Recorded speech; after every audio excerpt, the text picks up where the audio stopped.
बोले सियावर रामचंद्र की जय। कि रघुबर और जय माल देखी देव वर सही सुमन। सकुचे सकल भुआल जनु बिलो की रब कुमुद गने। श्री रघुनाथ जी के हृदय पर जयमाला देखकर देवता फूल बरसाने लगे। समस्त राजागण इस प्रकार सकुचा गए मानो सूर्य को देखकर कुमुदों का समूह सिकुड़ गया हो। कि पोरे अरुब्यों में बाजने बाजे खाले भय मलिन साधु सब साजे। शोर के नरे नरे नांग मुनीसा जय जय जय कही दे अशीसा। नगर और आकाश में बाजे बजने लगी, दुष्ट लोग उदास हो गए और सज्जन लोग इस प्रकार प्रसन्न हो गए। देवता किन्नर मनुष्य नाग और मनीश्वर जय जयकार करके आशीर्वाद दे रहे हैं। कि ना चहगा वहीं विधु विबुध बभूव धूटी। बारे बारे कि सुमांजलि छूटी। जह तह बे प्रभेद धुनि करही बंदे वृदावली उच्चरही। देवताओं की स्त्रियां नाचती गाती हैं, बार बार हाथों से पुष्पों की अंजलियां छूट रही हैं। जहां तहां ब्राह्मण वेद ध्वनि कर रहे हैं और भाट लोग वृदावली कुल कीर्ति बखान रहे हैं। कि मही पाताल ना के जस व्यापा राम बरी सिय भंजऊ चापा। करही आरती पुर नर नारी देहन छावर वेत विशारी। पृथ्वी पाताल और स्वर्ग तीनों लोकों में यश फैल गया कि श्री रामचंद्र जी ने धनुष तोड़ दिया और सीता जी को वर्ण कर लिया। नगर के नर नारी आरती कर रहे हैं और अपनी पूंजी हैसियत को भुलाकर समझ से बहुत अधिक निछावर कर रहे हैं। कि सोहत सिय राम के जोरी सोहत सिय राम कै जोरी। छवि सिंगार मनहु एक ठोरी।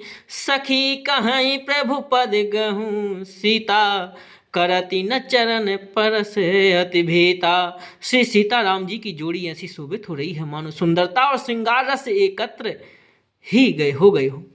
सखियां कह रही हैं सीते स्वामी के चरण छुओ, किंतु सीता जी अत्यंत भयभीत हुई, उनके चरण नहीं छूती।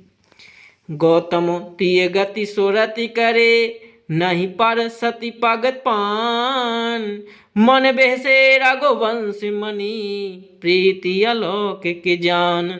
गौतम जी की स्त्री अहल्या की गति का स्मरण करके सीता जी श्री रामचंद्र जी के चरणों को हाथों से स्पर्श नहीं कर रही हैं।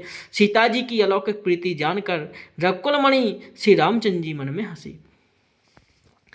कि तब सिय देखी भूपि अभिलाषे कर कपूत मूण मन माखे। उठी उठी पहरई सनाहे अभागे जह तह गाल बजावने लागे। उस समय सीता जी को देखकर कुछ राजा लोग ललचा उठे। वे दुष्ट कपूत और मूढ़ राजा मन में बहुत तमतमाए। वे अभागे उठ उठकर कवच पहनकर जहां तहां तार गाल बजाने लगे। कि ले हूँ छड़ाए सिय कह को धड़ बांधा हुन पे बालक दो। तोरे धनुष चाड़ नहीं सरई जीवत हम कुंवर को बरई। कोई कहते हैं सीता को छीन लो और दोनों राजकुमारों को पकड़कर बांध लो। धनुष तोड़ने से ही चाह नहीं सरेगी, पूरी होगी हमारे जीते जी राजकुमारी को कौन ब्याह सकता है। जो बेदेहु कहूँ करे सहाई जीता हूँ समर सहते दो भाई। साधु भूप बोले सुनि बानी राज समाज ही लाज ल जाने। यदि जनक कुछ सहायता करें तो युद्ध में दोनों भाइयों सहित उसे भी जीत लो। एक कवच वचन सुनकर साधु राजा बोले, इस निर्लज समाज को देखकर तो लाज भी लजा गई।